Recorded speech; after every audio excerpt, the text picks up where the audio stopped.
வணக்கம் மந்திர நமஸ்காரம். இன்னைக்கு நம்ம பேச போற டாபிக் என்ன அப்படின்னு பாத்தீங்க அப்படின்னா, ரீசெண்டா பாத்தீங்கன்னா டிவிகேல இருந்து இந்த வைஷ்ணவிங்கிற ஒரு பெண் வந்து அந்த கட்சியில இருக்கிற ஒரு சில உட்கட்சி பூசல்னால இவங்களுக்கு இம்பார்ட்டன்ட் கொடுக்கலன்னு சொல்லிட்டு அந்த கட்சியில இருந்து வெளியே வந்துட்டாங்க.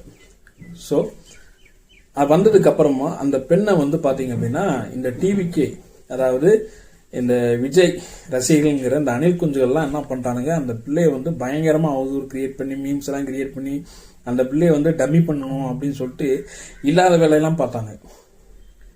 இன்னொன்று விஷயம் என்னன்னா, நீ வேற எந்த கட்சியில நீ போய் ஜாயின் பண்ணியிருந்தாலும் பரவாயில்ல, போய் டிஎம்கேவோட போய் ஜாயின் பண்ணியிருக்க பார்த்தியா, அப்ப நீ முழுக்க வந்து நீ வந்து எப்படி சம்பாதிக்கணும் தான் வந்திருக்கிற, கட்சியை வந்து உன்னுடைய சுயநலத்துக்காக யூஸ் பண்ணணும் தான் வந்திருக்க அப்படின்னு சொல்லிட்டு பயங்கரமா, அதாவது அந்த வீடியோக்கு வியூஸ் போகாதவன் பூரா ட்ரெண்டிங்கா பேசணும் போகணுங்கிறதுக்காண்டி இந்த டாபிக் எடுத்து பேசி வச்சிருக்காங்க. எல்லாருமே பேசி வச்சிருக்காங்க.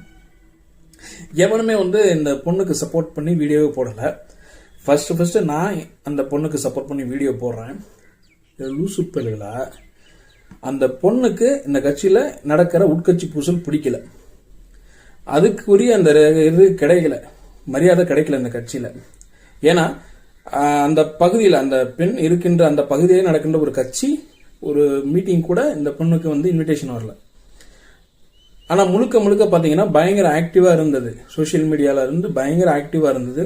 இன்னொன்று சில நிறைய நலத்திட்ட உதவிகள் வந்து தளபதியை முன்னிறுத்தி தான் வந்து எல்லா விஷயத்தையும் பண்ணாங்க.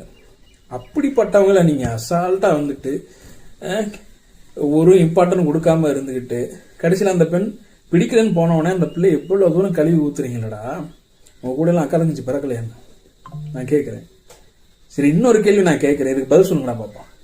இப்ப இவ்வளவு தூரம் வந்து சோசியல் மீடியாலும் சரி, இவ்வளவு தூரம் ஸ்ட்ராங்கா இருக்கிற இந்த பெண்ணையே வந்து நீங்க கட்சியை விட்டு உள்ள வந்து இவ்வளவு தூரம் உட்கட்சி பூசலுக்கு இம்பார்ட்டன்ட் கொடுக்க மாட்டான்னு சொல்லிட்டு வெளியே போறாங்க. இதே மாதிரி நிறைய பேர் எனக்கு டிவிகேல இருக்காங்க, பெண்கள் வந்து நிறைய பொறுப்புகள்ல இருக்காங்க. ஸோ அவங்கெல்லாம் வந்துட்டு இந்த விஷயத்த பார்த்துட்டு அதிருப்தியாகி வெளியே போனாங்கன்னா நீங்க அவங்களையே வந்து சோசியல் மீடியால கழுவி ஊற்றுவீங்களா? ஸோ பெண்களே கொஞ்சம் ரொம்ப உஷாரா இருந்துக்குங்க. இவங்க வந்து பாத்தீங்க அப்படின்னா முழுக்க கட்சி கிடையாது, நான் ஓப்பனாவே சொல்றேன், கட்சியே கிடையாது. இது முழுக்க பாத்தீங்க அப்படின்னா அந்த ஒரு மீம் வீடியோ வந்து பயங்கரமா ட்ரெண்ட் ஆச்சு. இது வந்து ஃபுல் அண்ட் ஃபுல் வந்து சோசியல் மீடியா இன்ஃபுளுசரை உள்ள வச்சுக்கிட்டு இல்லாத வேலையெல்லாம் பார்த்துட்டு உட்காந்துருக்காங்க. ஒரு பெண்ணுக்கு இவ்வளவு தூரம் நீங்க அவதூறம் அந்த பெண்ணை பேசி வச்சு இவ்வளவு பேசுறீங்க அப்படின்னா எந்த பெண்கள் இனிமேல் இருக்க பெண்கள் யார் உங்க கட்சியில வந்து சேருவாங்க? இருக்கிற பெண்களும் இனிமேல் வந்து ரொம்ப பயந்து போய் என்ன பண்ணுவாங்க, கொஞ்சமா வெளியே போக தான் செய்வாங்க. இது நடக்க தான் போகுது.